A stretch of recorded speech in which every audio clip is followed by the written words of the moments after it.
All right, so there's roll. We're gonna have unless you guys and gal are have any problem with it, we're gonna have a pretty short class. And first I'll tell you the reason why is nobody else is showing up. No. The reason why is that I had a tooth extracted yesterday that was a bear. Had an abscess and that I went a few days with, and then yesterday the nightmare came to a head, and I had to go to an oral surgeon and be put under, and I've been in a lot of pain, although I'm feeling fairly well now. But anyway, I'm going to try to get us out of here by 7, if not even earlier. So we're going to do, after we do our typical stuff, roll, which we did, we'll do our safety meeting, and then I'm going to do a little demo for you on hand mortising, and then we're going to go through the list of stuff that you can expect for the final next week, and then we're going to part company. Okay? Okay. First things first. Here we go.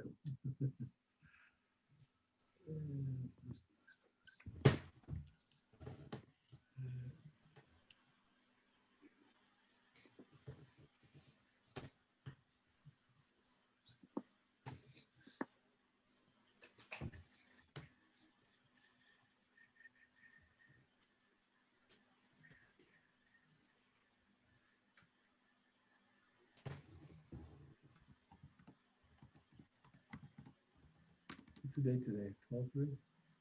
Wow, time flies when you're having fun, doesn't it? 12/3. Okay, safety. Okay, I'm not going to bother projecting this. You guys mind? Yeah. Okay. Okay.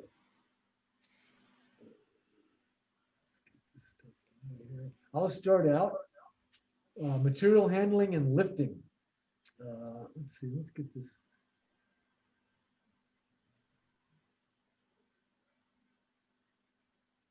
All right. Material handling and lifting. Introduction. Overexertion is the leading cause of injuries in the workplace, with back injuries estimated to make up 52% of those injuries. Recognizing the risk factors and practicing good lifting techniques. Recognizing the risk factors and practicing good lifting techniques. That should go further. Risk factors. Awkward positions, twisting and reaching, repetitive motions, forceful exertions, pressure points, for example, wrist, knees, and vibration. Okay, lifting techniques. Donna, can you see that? Can you read? Please. Yeah, I can read it. Okay. Lifting techniques. Always get a secure grip. It is recommended to use both hands. Use smooth, even motions and avoid jerking. Keep material as close to the body as possible. Try to use the legs to push up the load to take pressure off of the back. Avoid twisting the body when lifting or carrying material. When possible, alternate heavy lifting with other less physically demanding tasks. Take rest breaks if possible. All right. Alec, how about you? Safe work practices. Before lifting, always test the load for stability and weight. For loads that are unstable or extremely heavy, follow management guidelines for equipment use, reducing the weight of the load, and repacking containers to increase stability. Wear appropriate slip-resistant shoes. Only wear gloves if necessary that fit and allow you to maintain a proper grip. Know your limitations. Lift only as much as you can handle by yourself. Seek assistance or use mechanical means if it's too heavy. Keep the lift in your power zone. The power zone includes the following: above the knees, below the shoulders, close to the body. Preventative maintenance is important. Whenever possible, you should reduce reaching and bending, reduce the stress on your back and shoulders, and reduce the effort and force needed to perform the task at hand. All right, Michael Silva, give us the conclusion, please. There are many back injuries that occur every year due to improper lifting. Using proper lifting techniques, following company policies and procedures, and these safe work practices should help to prevent such injuries from occurring. All right. Does anybody have any comments on this at all? Any questions or comments? Not one question, not one comment. So, yes? No. No? Okay, so I have one. And that is, I've seen a lot of bad backs. I've seen a lot of guys in this trade that wind up having a bad back because they lifted wrong. And just simple stuff. Extending when they shouldn't be extending, right? I don't know if you guys can see me doing this, but don't lift stuff. Don't reach over and bend and lift stuff. And try to bend with your waist as a hinge, right? Hips, hinge, knees, lift straight, keep stuff close to your body. Just be smart about it. I think everybody knows how to lift. And when you're young and strong, which all of you are, it's a lot easier to abuse your body because you've got so much vitality and so much strength and so much, you're so limber and loose, and you got all this stuff going on that that allows you to do things outside of what your body could be doing, which can cause injury. And as a younger person, you can take those injuries a lot easier than an older person, but they will show up to bite you later. I guarantee it. Do you know what, a lot of arthritis is caused is by, joints. When you basically wear out a joint, and you wear out, by using the joint, you wear out the cartilage. It's the cushion between the bones of a joint. And when that cartilage is worn out, a space is created. And when you create a space, that's nature pours a vacuum, it fills that space, and it usually fills it with calcium deposits. And those calcium deposits are what cause arthritis and a lot of pain later in life. So don't do that. Okay. So let's go back to me. Oh, Eric, you showed up. Okay. Eric, are you here? Yes. Yeah, I'm right here. Okay. Did Austin show up? How about Art? Art, you here? Okay, Victor, you're here. I marked you as here, Victor. Where are you? Where's Victor? Dang it. Victor Gallegos. Okay, Victor's here. But no Austin and no Art. All right. Hello. Are you on there? Who's there? No Arthur and no Lay. Okay, good. Or not good, but all right. So I'm gonna pin me, and I'm gonna take you over to. So I want you, John. Would you man this camera and make sure you're on me? Okay. All right. Do this one, yeah. We'll do this one. Yeah. Can you see? Can you see the door jam? Can you see that? Yeah. Okay. Make it a little longer. Yeah, that rolls. But you know what? I can make it longer. I can get it right here. Actually, it's kind of wrapped around. This should do it if I don't unhook myself again from the video feed. Okay. Okay, so you all saw Jerry DeHogue last week. If you were watching, you saw Jerry.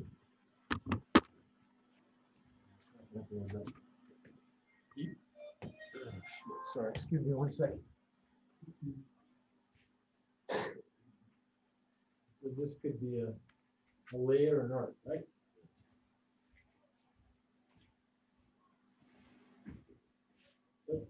So let's turn the volume. So y'all saw Jerry DeHogue last week. What was last week? Right?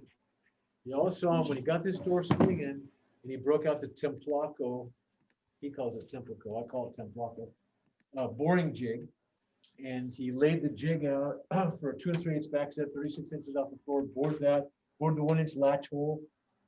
And then he used that marker in the 1-inch latch hole, right?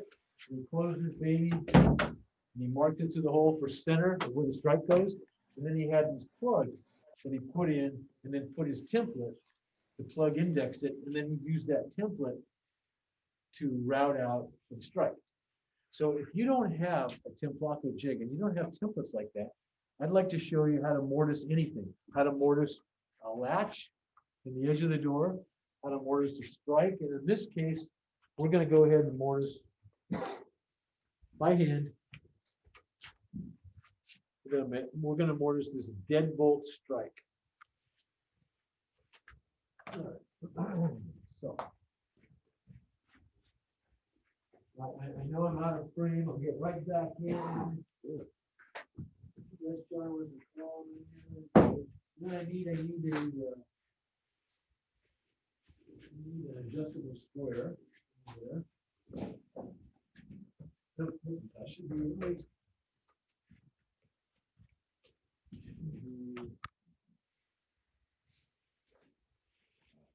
I like the small ones, but this is I like them when they're not wet too.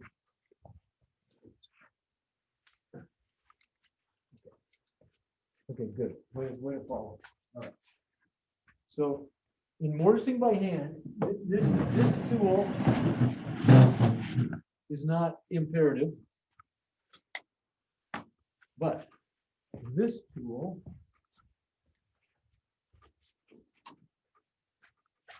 what do we do with that? Impact driver? Is it- That's what I said right there. This tool, we're gonna need this tool, even though just a hand screwdriver would do it. And we're gonna need. Yeah. You follow me so far? You know me? Okay. I'm gonna use my bit. It's a nice sharp bit. Oops. No, I'll use this. I'll use this. No big deal. So the two really important things in this mortising by hand. So there's a lot of things you'd mortise on doors, especially. You'd mortise strikes, you'd mortise the latches, you'd mortise the deadbolt strikes. On a pair of doors, you'd mortise in the strikes for the flush bolts or the surface bolts. There's a lot of things you'd mortise, which is to cut out the wood part so you could put a piece of hardware flush. And if you don't have a router and a template to do it, what you need is a good sharp knife. Okay. I've got a brand new blade side here. So I'm going to put these guys back and just take this guy out.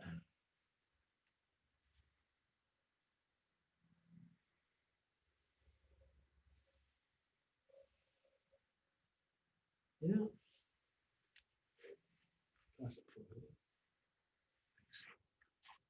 These blades are so cheap, they're just not worth messing with. So do yourself a favor and start out with a brand new razor blade. I like these knives a lot. If I can ever get them to work. Because they're quick change.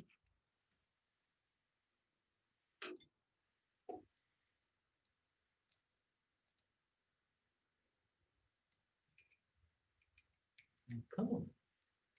Come on, man. Mamacita. Mamacita mia. There we go. That's good. There we go. How about that? All right. No. Come on, John. Come over here and help me do this. John's my go-to guy. You can do it. It's not rocket science, but sometimes it feels like it. Yeah, you like that? Yeah. Okay. And that just goes like that. Yeah, I think you did it, John. Magic. Sharp knife. Right? Sharp knife. That's really rough.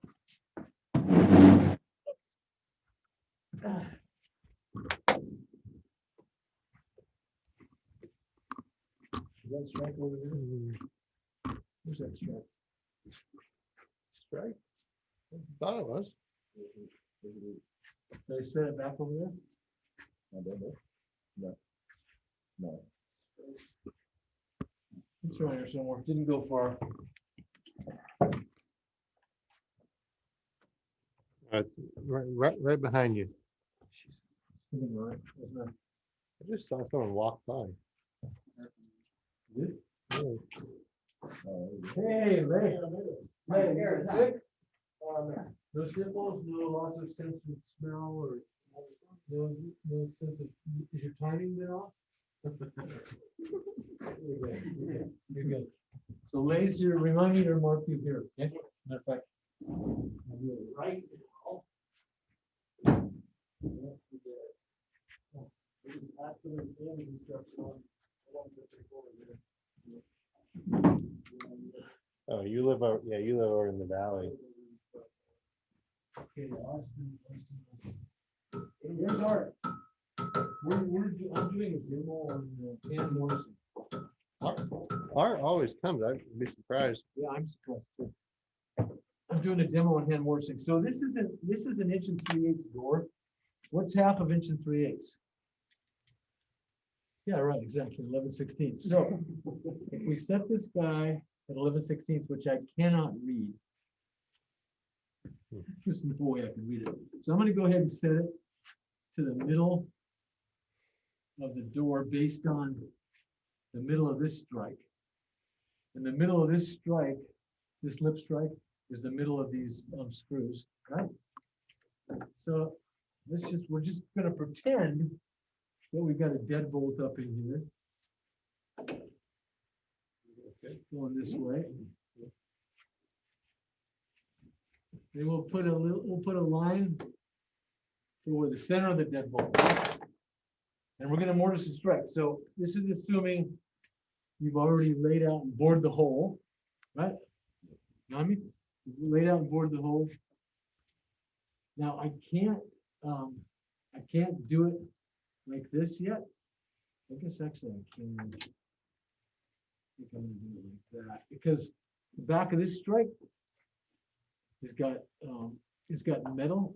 Right, I'd have to relieve that for the metal. So in the meantime, I'm gonna start it. I need a VIX bit. You know where they are? I got to grab those two. Sorry, gang. Let me get a VIX bit. Yeah.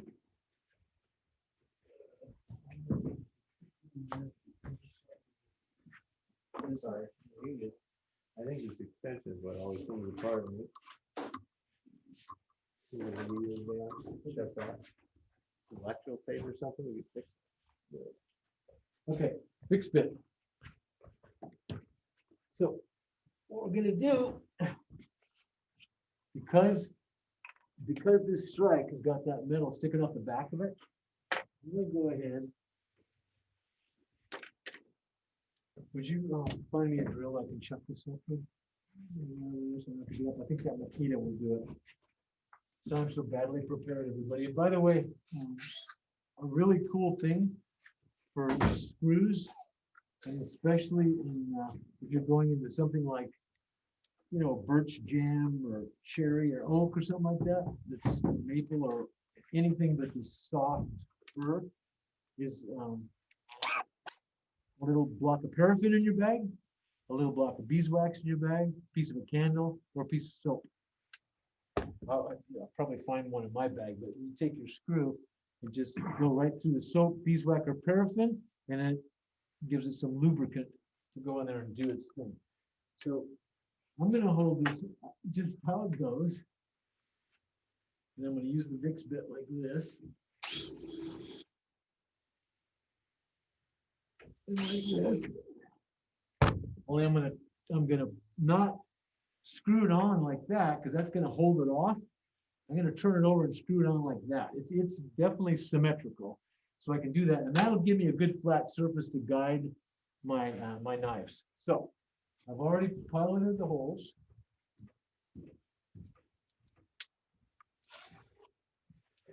I should be doing this with a clutch. This doesn't have a clutch.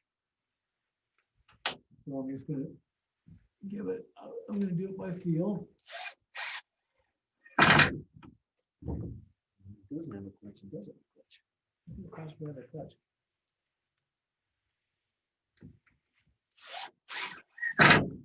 Okay, so we're going to mortise this in. I've screwed it on tight, right? Good and tight.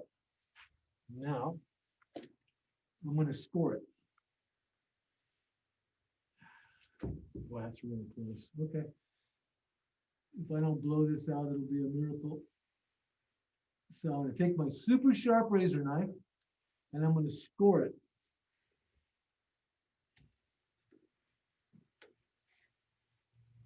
Now remember, if this was actually for a deadbolt, you'd already have a hole bored here. You wouldn't have to worry about that. You'd be mortising over it. So since I don't really have a deadbolt in this door, I'm just showing you how to do the mortise. We don't have that. I'm going to have to drop this because my glasses are steaming up. But anyway, good sharp razor knife. You see what I'm doing? I'm just scoring it. Just scoring it. Scoring it right as tight as I can get to it.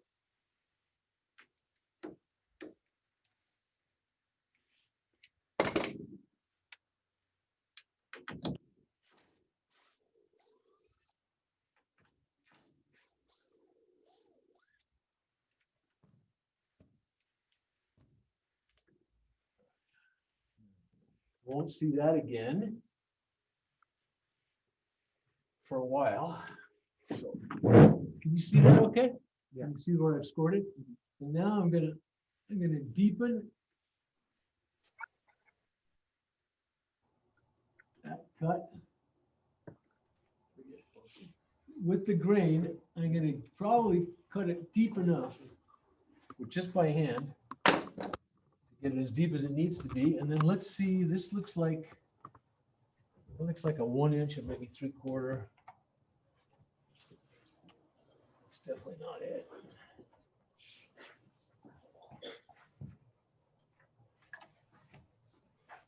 Okay, you like that? I like that. And this is sharp. I showed you that, right? If you can't take a little bit of your fingernail, it's not sharp. And these are hollow ground as well. Okay, so for cross grain,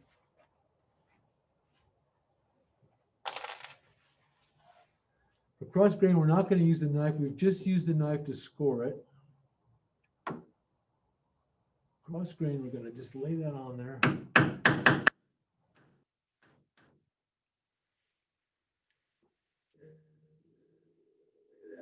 On there right into our score. I should have probably scored that a little bit deeper.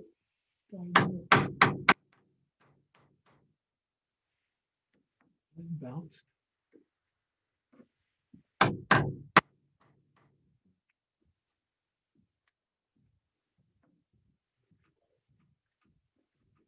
Somebody here?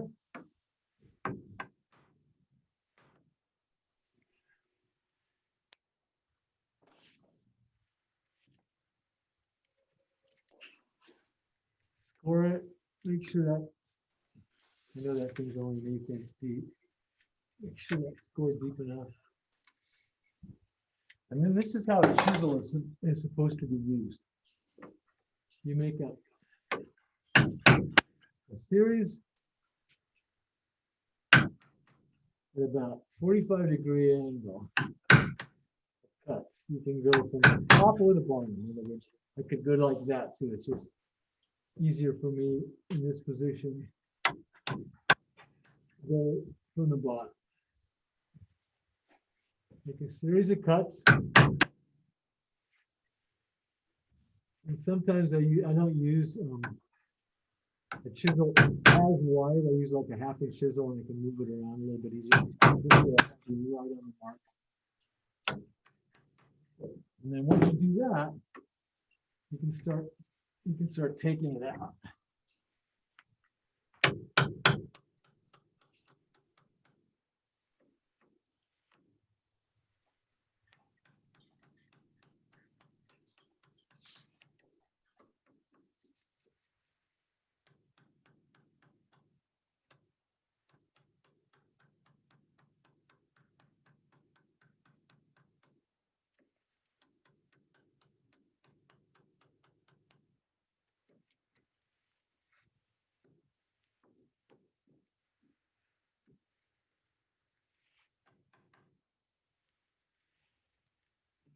Control C this.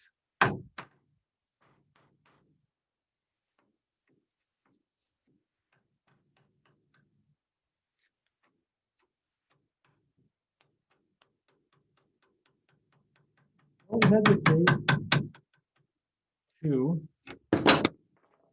stop and score deeper.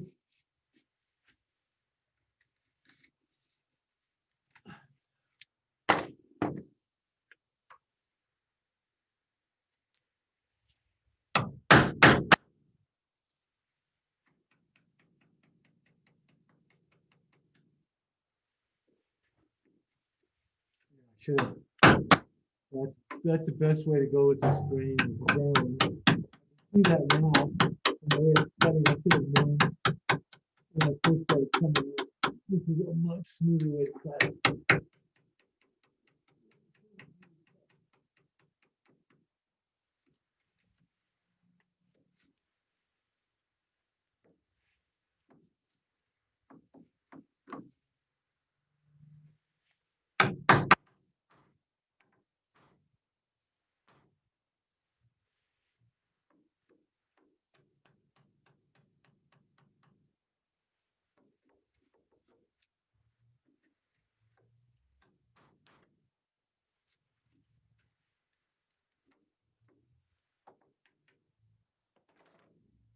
That said, keep scoring. Get this line.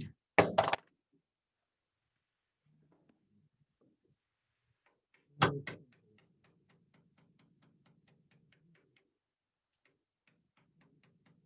should have been more aggressive when I first started taking my cuts.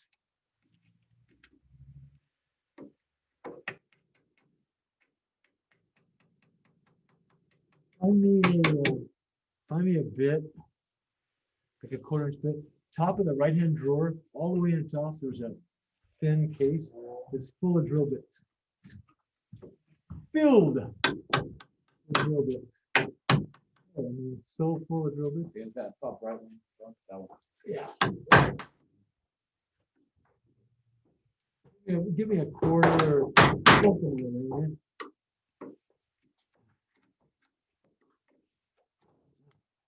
Okay. I'll admit, a router, once you get, that's the thing about a router, not only the router and the template going to give you a cleaner mortise, but it's going to happen a hell of a lot faster than this, I guarantee you. But sometimes you don't have it. Sometimes you got to use.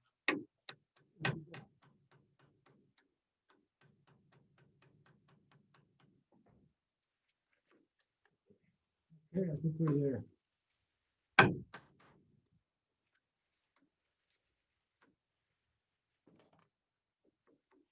Got that bit in there?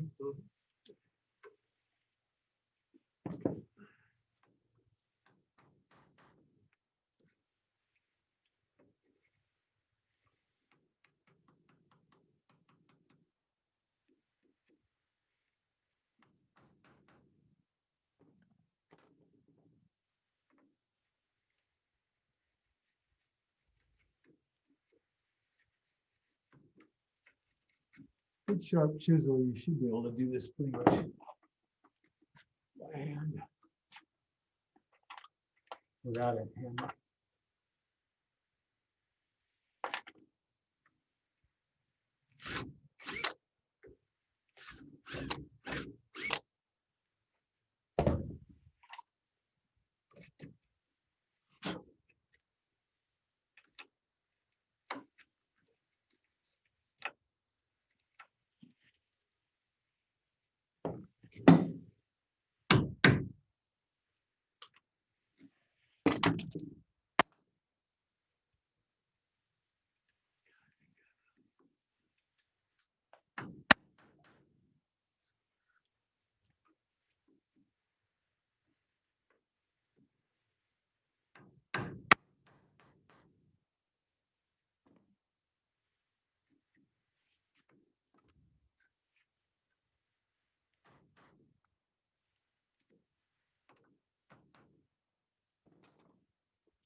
This is actually pretty fine.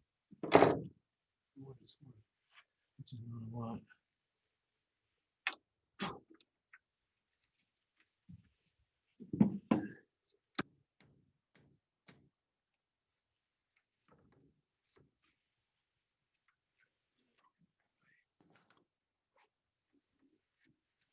I think it's almost time for me to step up from a 2.5 reading lens to a 3. It's kind of like going slowly blind. It's unbelievable. Bad. Slowly blind. More and more blind.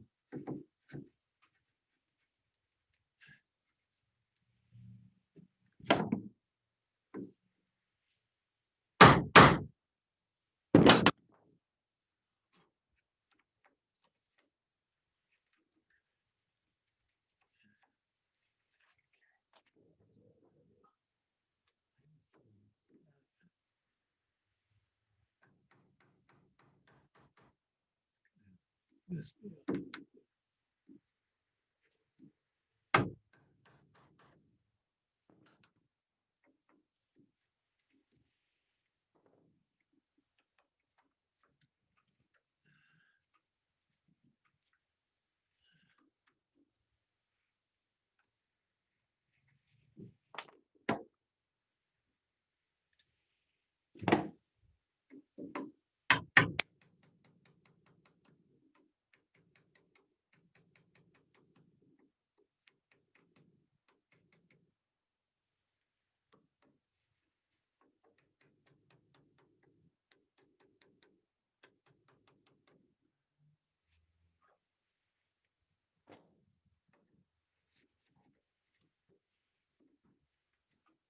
Is there somebody out there? Hiding for that. Custodian. Still only 5 What's that? still only 5 cars, so.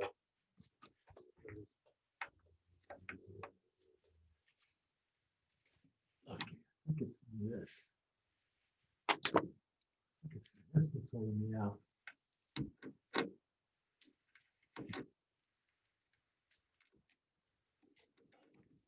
That little stupid recess.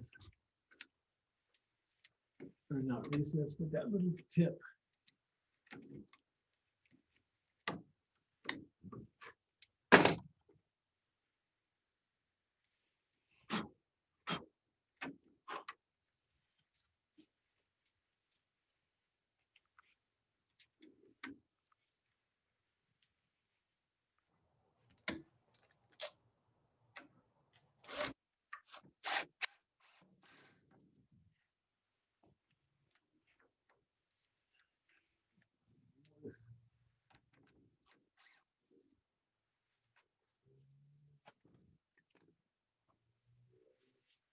Somebody got a flashlight? Grab that flashlight. Shine it right here on the edge. See the flashlight on the desk?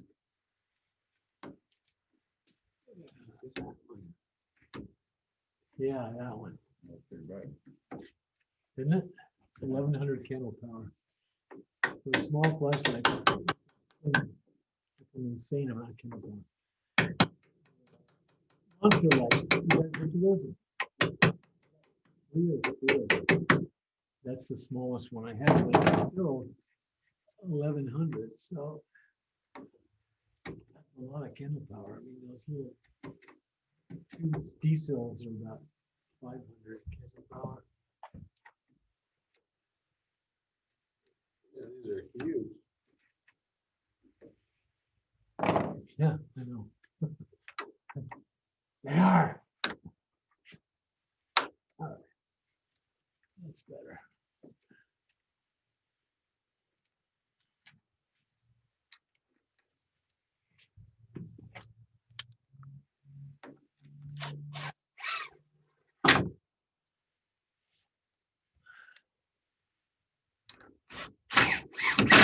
Okay. And there you have it, folks. Mortise.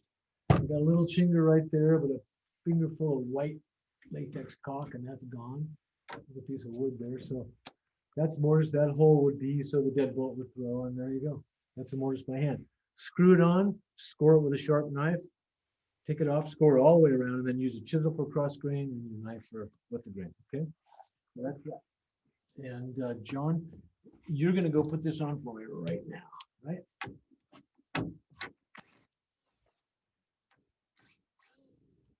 I lock that door? Yeah, it is unlocked. Does it need to be locked? I don't need to be locked, and it's just the deadbolt. On the key? Yeah, let me give you the key.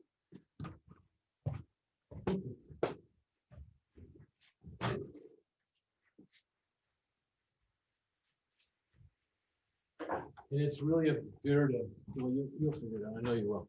Okay, everybody. So we can all sit back down. It's 15 till 7. I'm gonna really try to do this thing at 7. Get us out of here at 7. That's my plan. And I'm sticking to it as far as I can tell. Sticking to it. Hey, Rodney, I made it. Art, Yep. good man. Good man. All right. You get your mark down here, Art.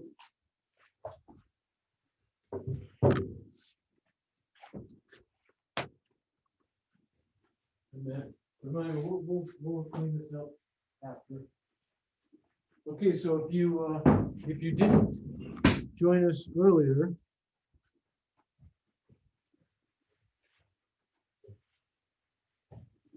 you would have missed me mortising by hand. Art is here. I think I came in about halfway through. Okay, so I mean, essentially, you surface mount whatever you're gonna mortise, whatever strike or piece of hardware you're gonna mortise, screw it to the surface, score it, take it off, and then deepen your vertical scores with your knife and your cross grain scores with your chisel. And then chisel out. And then the way you use a chisel, the way you take meat with a chisel is you do about a 45-degree cut angle, and you go ahead and make those series of cuts, and then you just clean them out. And you can usually clean them out by hand. If you do them to the right depth, and you get a feel for this, I haven't used that chisel or had to mortise by hand for years and years and years. So I probably would get a little quicker if I was doing more. But once you make you get the depth right, then you can just clean that out by hand. And get your mortise, usually by hand and using the hammer a lot less. And then I make sure I shim solid behind where my strikes and mortises go. So there's no bounce either. So it's good and solid when you're cutting into it with the chisel. Okay, so hand mortising, that's done. Now, next week. So next week, we're gonna have a final, right? Is it coming? But you're not coming here. No one's coming here next week. Everybody will be on Zoom at 6 p.m. to do our final. And we won't do a safety meeting, but I'll talk to you a little bit, a few minutes. I'll go over the final, just in terms of what you can expect, and if there's anything on the final I think you need to know about. And then basically I'll say goodbye and turn you loose. And I'll have a time limit. I think I'm going to set the time limit till midnight. So you guys will have plenty of time. And if you need more time, just let me know. But at this point, you'll have from 6 p.m. on Thursday the 10th until midnight on Thursday the 10th. So you'll have 6 hours to do the test. So you should be enough time. And like I said, if it's not enough time, then you just need to let me know. And in any case, you just need to let me know. Like one of us emailed me earlier and just asked me for some one-on-one time, and I knew I wasn't going to have any time after the class, so I phoned him before and we had our one-on-one. And basically what I told this student was that any issues he's got, and I mean issues about not feeling prepared or where do I find this or how do I do that, just call me up. I mean, call me up, text me, email me. I'm happy to give you my expertise to any of you at any time, okay? I want you all to do well. And I want you to find the answers to the 50-question test. It'll be another 50-question test just like your midterm. There may even be a question or two, the same question or some version of that question. Might be in the midterm, but there'll be 50 questions. Each question will be worth 2 points, 100 points possible. There'll be at least 2, but probably 3 bonus questions, which may or may not be related to our trade or our class, but for sure will be related to stuff that I've been doing personally, like camping, fifth wheel, golfing, something. I'll dream something up that hopefully you guys will get as a bonus question. And your bonus questions will help you do better on the test than you would normally. Now, the test questions, they're all the answers for because I'm going to give you questions out of the book. You might see 1 or 2 from chapter 5. And I'll get questions that relate to both the 12th and the 11th editions, because I know we have 12th edition people out there and 11th edition people. Any of you guys 11ths in here? Are you all 12s? So all of you guys are 12s. So how about out there? What chapter? The edition.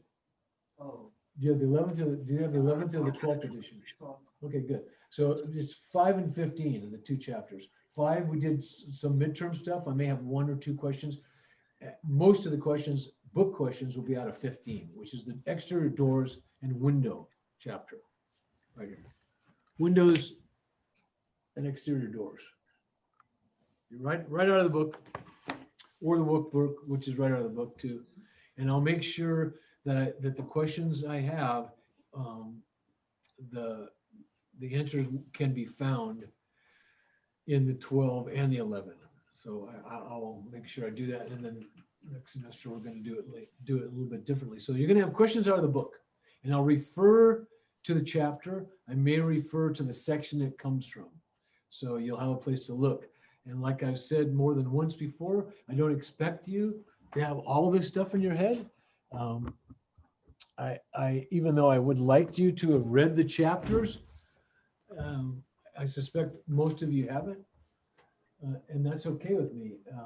Where I come from, if I want to learn something, if I want to know something, if I'm asked a question and I don't know the answer, I know how to find it.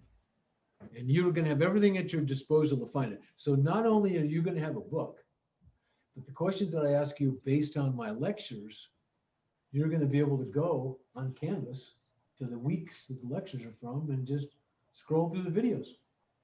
See where I'm at, right?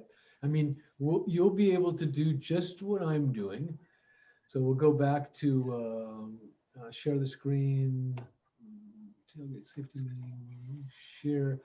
You'll be able to go, let's get out of this and go to modules. Let's say, we're week 22 is one of them, and there's some questions about that happened in week 22. You can just go there and click on it, and you can. I don't remember all the safety data sheets. Well, yeah, you won't have to. Who said that? Somebody out here. You won't have to remember them, and obviously you don't have hard copies like I used to hand out hard copies. You'll be able to go to your Canvas shell and pull them up. They're in your Canvas shell. Every week, every module of the weeks has a corresponding safety meeting topic. So you can read it and find your answers right there. There will be one question for every one of those topics. I doubt I'll do 2. I've never done 2, but who knows, if one of them's interesting, maybe I'll do 2 questions. But for sure, you can count on one question and count on finding the answer. So if you don't remember this, is that there might be more than one answer that could work for the questions I ask you. Let's just, for instance, on these safety things, but I'm looking for the one that's in the safety sheet. So I might have an answer that makes sense and that could possibly work, but it's not spoken of in the sheet. So look for the words in the sheet. Find what I'm looking for in the sheet. I want you to find it. If it's not coming right to you, find it. Or if you wonder, wow, there's 2 answers that could work, find the one that I want. It's going to be in there because I'm pulling this information right off those sheets. Okay, so that 12 question quiz we had on the 29th, there may be another question. There may be a question in that from that 12 question quiz. That could happen. That was all about chapter 5, power tools. And there may be another question from chapter 5, but basically if I'm going to pull questions from the book, for the most part, I'm going to use 15, which is the exterior doors, windows and exterior doors. It might be about nomenclature, right? Window nomenclature. I don't know. Hopefully we did talk about that, about the nomenclature of windows, what a sash is and what a muntin and a mullion and things like that. Sill, stool, right? Right? And it's all in the book too. It's all in the book. What's nomenclature? Yeah, nomenclature. Nomenclature is the particular words or language that speaks to a certain thing. So the nomenclature of windows would be sash, muntin, mullion. You know, they're words that are specific to windows, right? It's nomenclature. So we're going to talk about casing. One of those videos, I cased that door out. So I'll pull a question out of there, probably something about, who knows what I use to nail to the jamb, or where we're nailing, or if you remember how I showed you how to back bevel with a slight sliver of the casing put underneath the casing as you chop it on the 45. Could be something about that, if I can remember to put it on the test. Door layout, mark, then cut. Yeah, and so, my technique of mitering versus the guy whose video we watched. Remember the guy's video we watched? My technique, which I ran through with you, and hanging the door, which is using a plumb bob and the nail and the mark and getting the hinge side plumb, and then just taking a straight edge and shimming it flat, no air, and then hanging the door and then shimming to the reveals. That's my technique versus Jerry's technique, which there'll be for sure. There's going to be a question or two about Jerry and what Jerry was doing, and you can watch the whole video. And then I got away from myself a little bit because the guy's video that we watched pre-cut all his stuff and then just put on his miters. I think he put on the legs and then dropped on the head. But I like to go with one leg, mark it, cut it, so I know it indexed right, and then play with my long head, get that miter right, mark it, cut that, tack it, and then get my last miter right. So I have some room to play with my miters rather than just cut them all at once.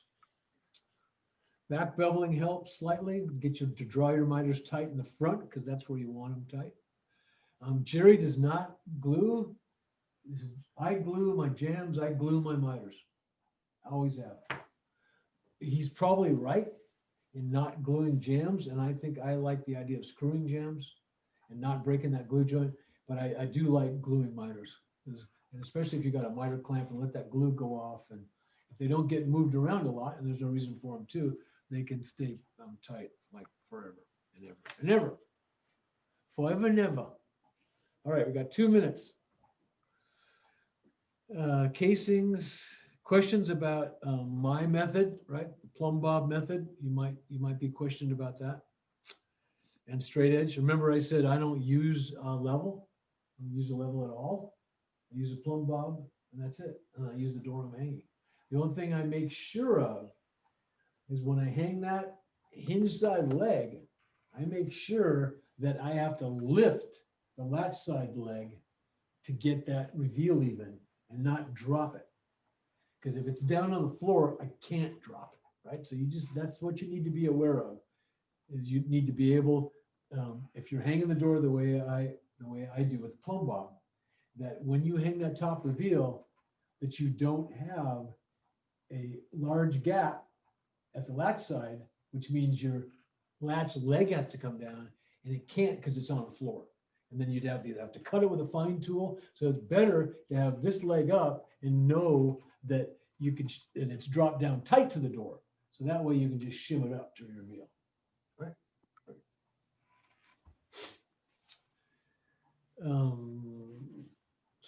RDU's way versus Jerry's way, and then just remember Jerry's way. And if you weren't here, watch the video. It's pretty long video. I mean, we showed everything. I did a video of it too, and I don't think I've downloaded my video, and I'll try to get that done for you and download the video from YouTube and embed that too, so you could watch the Zoom video, which is, by the way, somebody asked me, one of you guys asked me last week, and I did that. So all of our meetings are on Zoom. All of our Zoom, the last 3 classes are embedded in your Canvas shell now. So you can watch the last 3 classes. That's available as of today. One question per safety meeting, Plumb Bob. Shelving. So I did that whole recorded class on the 29th was on shelving, kinds of shelving, fixed shelving, adjustable shelving, closet, shelf and pole. If I get a chance, I'll get you guys this handout. I'll embed it in the shell. And I'll send you an announcement saying it's in there, so you guys will know it. It's a handout about closet heights and stuff like that. If I don't, just go off what I wrote on the board, the questions. If there's any specific questions about, the best height for double shelf and pole, I like 80, 40 and 80, right? I think my handout says 84 and 42, but if you said 84 by 42, I would buy it. If you do get the handout, but I like to lay it out at 80 and 40. Was it 80, 60 or? No, for double pole, 80 and 40 for top pole, bottom pole, right? And you can go as small as 72/36 for 2 poles, but anything shorter than that, and you might have trouble hanging your stuff for double hanging. 66 is single hanging, and that's all explained in that shelving video. There's a lot explained in that shelving video, so you'll have a couple of questions from there for sure. About shelf supports, kinds of adjustable shelves. Maybe I'll get you this new closet handout if I can put that together. Some shelf and pole, questions about shelf and pole. Hook strip, remember hook strip?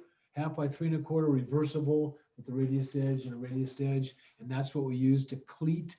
And we use it especially to cleat where our poles are, because it's perfectly laid out to cleat and hold your shelf, and then take the bottom of your rosette to get your pole perfectly low enough below the bottom of your shelf to get a hanger on, and not any lower than it needs to be.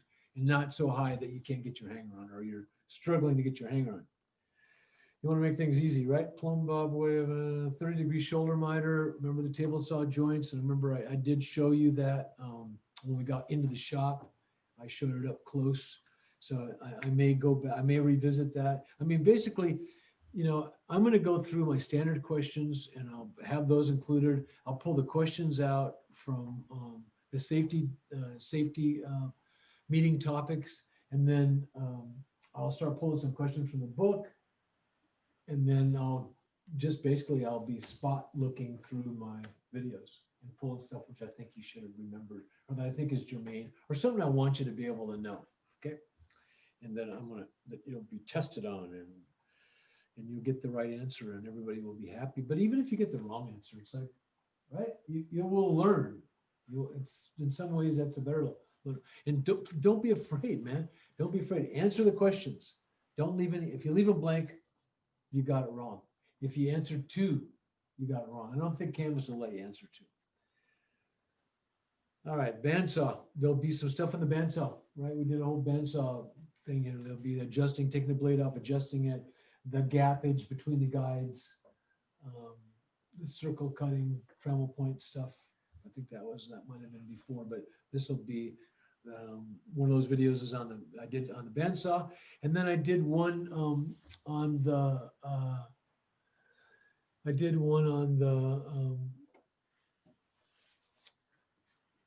deck. Remember the deck? I did a whole class on the deck, on a simple deck, but mostly the layout for the handrail, guardrail, and the nomenclature for handrails, which is top rail, bottom rail, sub rail, finished top rail, newels, newel posts, balusters, balustrade, equal spacing. And then what's the minimum? The minimum 4 inches, right? I'm sorry. The maximum space in any balustrade, in any handrail, guardrail system is 4 inches. You cannot be greater than 4 inches. You got to be less than 4 inches. And the formula for that, remember the formula for that. The really cool thing is if I ask you a question regarding the formula for laying out balusters on equal centers and you don't have the answer in your head, go find it on the video. Look for it. Speed ahead, you know. And for the nulls, what's the requirement? Is that 4 feet? No, there is no requirement on the newels. You can go newels as long as you feel like you can go, right? As long as you can support a rail. I like 6 feet and no bigger than 8, depending upon what I'm using for a rail. And in the case of what we did, remember, it was very important, and I wanted to stress how important it was that we were able to lay out our deck and our guardrail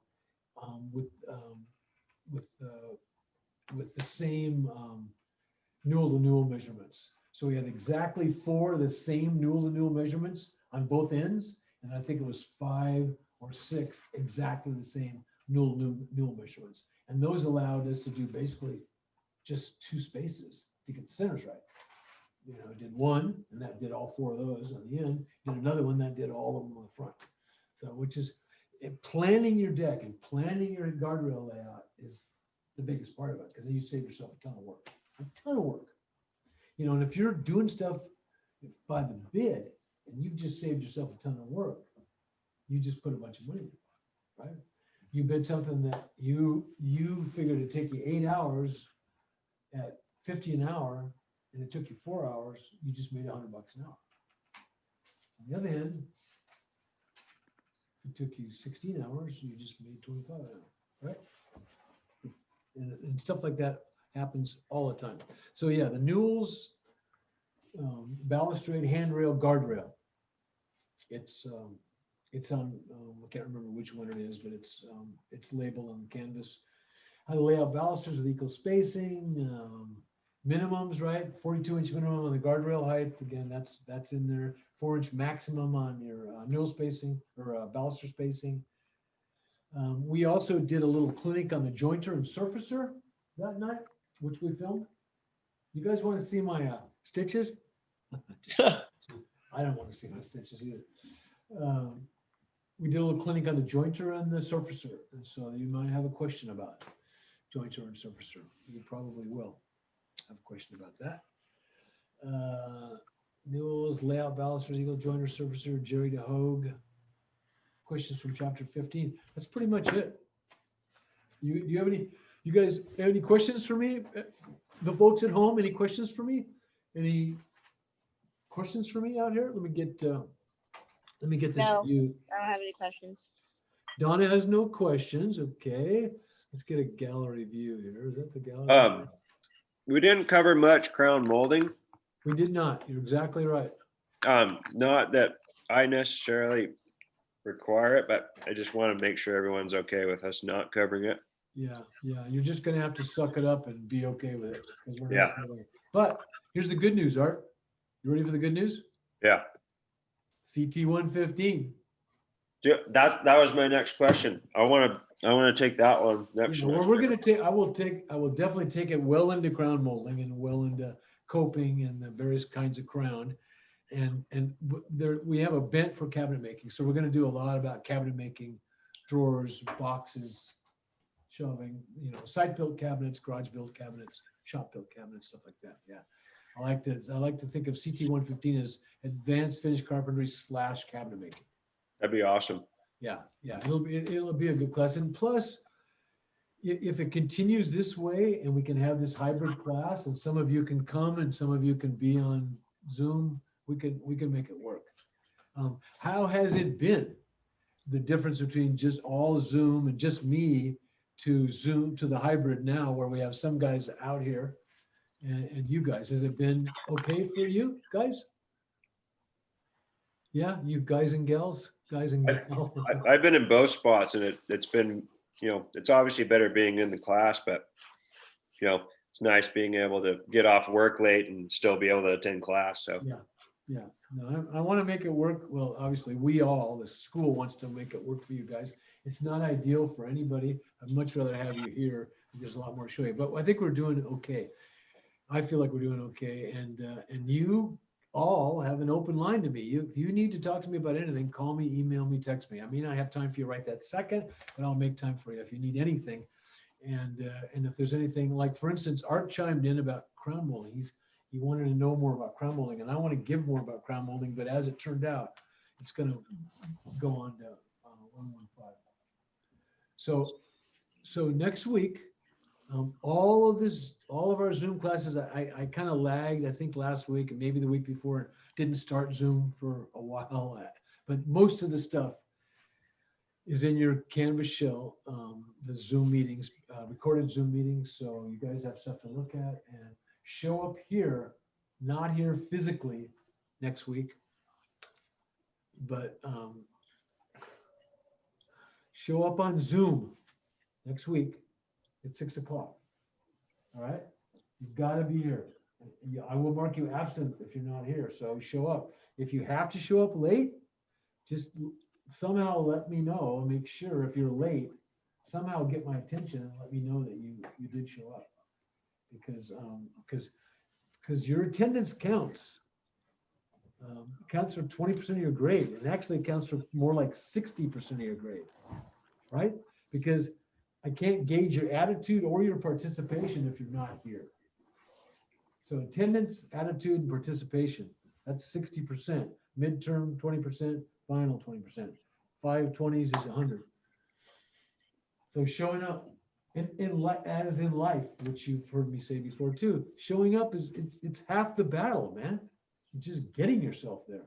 And that's also the thing that if you think about it, I don't know how many of you have been employers. I suspect you've been employees, and maybe some of you have been employers, but as an employer, a long-term employer, I just want people to show up. I want them to show up. It's like the most important thing. You can't do anything if you don't show up. It's amazing how many people don't show up, right? And if you can't show up, you got to call. And if you're going to be late, you got to call and you got to text. So any questions? Questions? All right. No questions? None at all? Wait, any math problems? Yes. So the question was, are there any math problems? Oh man, some big time. Algebra, trigonometry, you name it. No, there'll be math.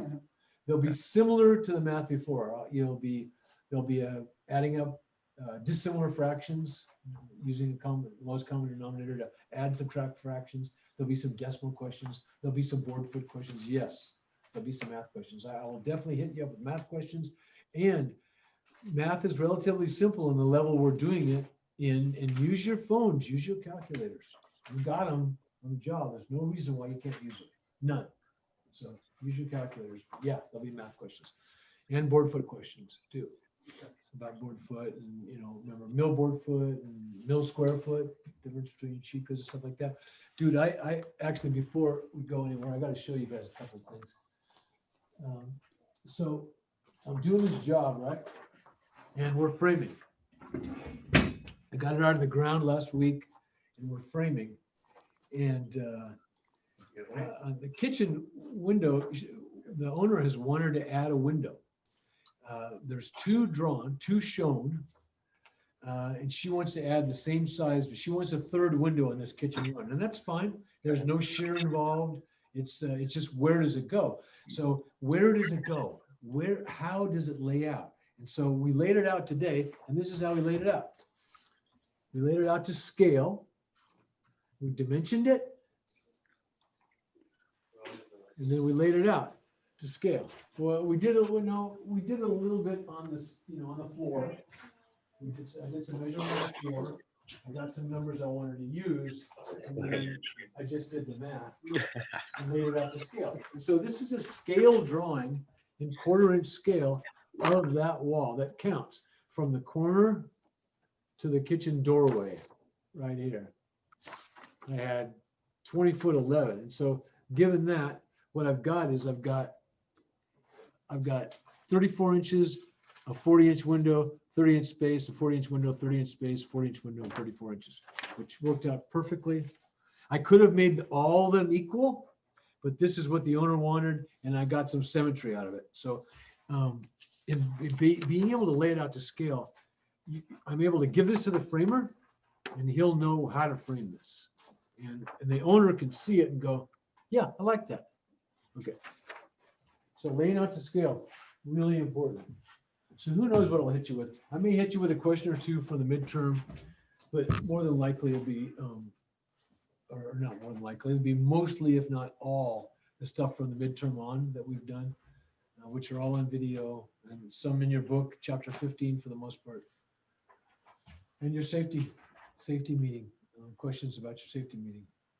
So do I have any other questions? No questions at all? Don't you want to know where I'm going when I leave here? How was your Thanksgiving? Back over Oso. Oh, thank you. That's it. I'm sorry. I'm so sorry. I meant to ask you all how your Thanksgiving was. Mine was incredible and really different. And I want to hear if any of yours were different like mine, but mine was different because it was just my wife and I in our fifth wheel out of Rancho Oso.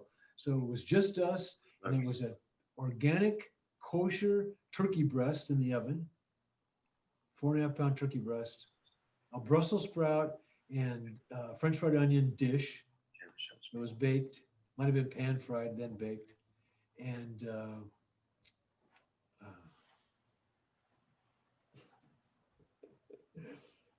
cranberry sauce and stuffing. Was it that good? You're crying about it? Cornbread stuffing, cornbread stuffing. So the point I'm trying to make, it was turkey, which you pretty much got to have. You don't have to have stuffing and a good vegetable dish. And of course, you have to have cranberry sauce. If you have turkey, you have to have cranberry sauce. But that's what it was. But what it wasn't was mashed potatoes, rolls, green beans, ham, yams and mashed potatoes. Like, there's always too much food at Thanksgiving. It's nuts, man. I mean, I remember Thanksgiving is just basically being, having to be like taken out in a stretcher. I've eaten too much. So this was perfect. It was a perfect amount of food. I didn't overeat. There wasn't a lot of, choices, and I didn't have to fill the plate twice. So I had a great Thanksgiving, and I felt safe and, communicated, had a Zoom meeting with part of my family that I was going to go to Portland to see, and had a kind of a Zoom party with like 8 or 10 of us, and that was neat. So yeah, we had a really good Thanksgiving, and I want to say too that Thanksgiving is not one of my favorite holidays, and the reason for that is that I don't really need to be told to give thanks. I don't need a special day. I'm sorry, I don't need a special day. Every day is Thanksgiving, and I'd like to live like that too. What do you say? So come on, who else? Who else had a great Thanksgiving? Anybody? Anybody at all? Art, you had a good one? Yeah. It was good. Mellow. Did anybody have one with a bunch of people? Did anybody get together with a whole lot of people? Nope. Yeah, because it seemed like that just was not happening, right? This was the first Thanksgiving I've ever had without my mom, so that was different. But yeah, yep. I heard that from a lot of people that it was. I think this was, well, it's not the only, but it's usually with my kids, my grandkids. So, but it's okay. I give thanks every day, every single day. Although eating turkey is pretty much of a pleasure. One year I decided to stuff a goose, right? I got it in my head to stuff a goose. I ordered a goose from this guy and I never asked him the price. It was $128. Jeez. Yeah, $128 for a 4-pound goose. I could have bought 6 turkeys. Hard to do that again. I mean, it was good, but come on, you gotta be kidding me. Oh, and the other thing. So now that I got everybody here and I'm on a roll, I had an abscessed tooth, my number 19. It's actually called your first molar because it's at 6 months. It's the first molar you get. These second ones here, your first molars. So it's been in my head for 72 years, and I got an abscess on it, and then I found out the root had cracked, and then I had it surgically removed yesterday. What was I going to tell you about that? What was I going to say? That sounds painful. It was insanely painful. The whole thing has been really painful, and now it's healing, and the tooth is extracted and I gotta go through the, you know, a post and an implant, but damn it, I was gonna tell you something about that. I totally forgot what I was gonna say. Nobody got the gist of where I was going with that? We're ending early. Dentures? What's that? Dentures? Yeah, no. No! Oh, okay, so this is where I was going with that, was that now I'm in all this pain. I'm so pissed. I've been to the dentist, I've been to the endodontist, and now I'm at the God blessed oral surgeon, right? And so he's telling me, yeah, crack, gotta come out right now, and it's gotta come now. It's gotta go now. I'm going, okay, God, you know, it's a molar. And he goes, yeah. And I go, well, how much more to put me out? $1,200. $1,200 to put you out. So they can do it local and just rip and tear and get it out of there. Or for an additional $1,200, you go 99 and you wake up and it's done. And I'm telling you, I agonized over it, and I'm a very frugal Scots type person. The Scotsman in me was no way was I doing it, but then I thought about the only other extraction I had, and how supposedly easy that was. And I can see him, you know, 1 foot on my chest with a pliers, which is pretty much what the guy had to do. And come to find out, the nurse told me, we're so glad you opted to be put out. Because I can tell you, I feel like I've just had boom, boom, and I've just been beat up. So yeah, I'm glad I did. I'm glad I fought for that. And now I'm on the mend, and I'm feeling better, and I won't have any of that stuff. Next week, I'll just have the week to dream up devilish questions for you all. Now, there'll be fair questions that'll test your knowledge and your ability to find stuff, and they'll all be germane to this trade and to what we've been talking about. Because I know I've put out a lot of information, and I don't expect that you've all retained it all. You know, some of it, a lot of you knew already, and some of it I maybe give you a different look, and some of it you didn't know at all, and maybe some of you didn't know how to do a hand mortise, and now hopefully you have some idea how to do it, because you can mortise things by hand carefully. I want to say as good as a router, but almost as good as a router. So, any other questions? Questions? Yeah, it's only 7:22, so we're gonna get out of here. I'm gonna see you guys on Zoom, right?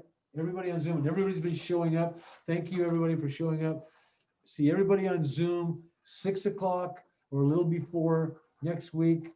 We'll visit for a little bit, and then I'll turn you loose to take the test, and you know, your grades will show up on Canvas. And I just want to tell you all, well, I have a chance to tell you, hopefully, because you'll all show up for your test. Remember, if you don't show up, you're absent. So show up on Zoom. Now, we won't be together long, so you can click off and do your test later in the evening. And remember, I'm giving you 6 hours till midnight to do your test. So just show up at 6 o'clock, okay? Show up at 6 so we can say our goodbyes, and hopefully I'll be seeing some, if not all of you, in January, and I'll talk a little bit about that, what I'm going to come up with for January. I'll have some time to think about that, and I'll have some time to go through this module that I got from Goodhart Wilcox, which is the publisher. So I've got the 12th edition, and I'm going to get the 13th edition with videos and flashcards and all kinds of learning tools that we don't have now that are available through Canvas, you know, through the video aspect of this whole thing, which was Greek to me until this semester. So I'm gonna try to employ it as much as I'm able without killing myself. And so we'll have some different teaching tools next year, and it'll be fun. And I can tell you from here also now, sign up for the spring. They need you to sign up now, and that it'll be a hybrid class, just like this. You'll basically be able to come to most classes if you want to, for face-to-face, and we'll be masked up, depending upon the size of the class. But in the springtime, I can hold class outside a lot. So we'll definitely be doing a hybrid. We'll be doing face-to-faces, and we'll be doing some Zoom. And for the people that can't make it face-to-face, we'll definitely be doing Zoom. So Ryder, Michael, any of you guys that are out of the area, you still take my class, man. It's always good to see you. It's always good to see everybody. Be careful out there, stay warm, and I'll see you in 7 days.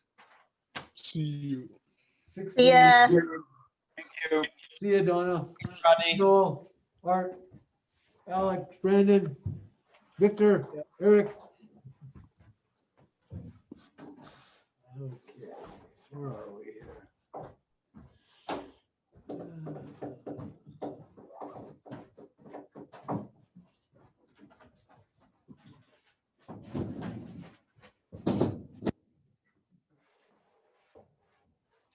You know, when someone finishes a project and leaves all their tools sitting on the floor? Oh my God.